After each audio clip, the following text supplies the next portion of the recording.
రాను రాను అడవిలో చలి మరీ ఎక్కువ అవుతూ ఉంది.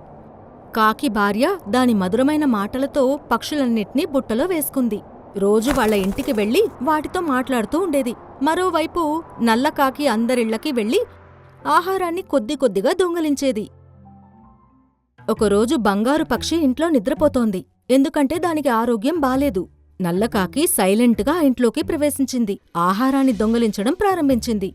సడన్గా తన ముక్కు తగిలి బుట్టపడిపోయింది. దాంతో బంగారు పక్షి లేచింది. నల్లకాకి దగ్గర ఒక బుట్ట ఉండడం అది గమనించింది. అందులో ఆహారం ఉంది. నువ్విక్కడ ఏం చేస్తున్నావు? నువ్వు నీ భార్య ఇలాంటి నీచ పనులు చేయటం ఎప్పటికీ ఆపరు కదా?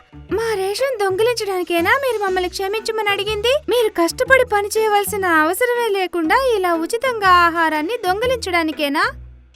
అలా ఏమీ కాదు, నీ ఆహారమే పడిపోయింది.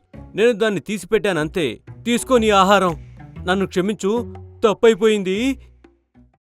బంగారు పక్షి ఈ విషయాన్ని అన్ని పక్షులకు చెప్పింది. నల్లకాకి భార్యని అన్నీ వాటి ఇంటి నుండి వెళ్లగొట్టేశాయి.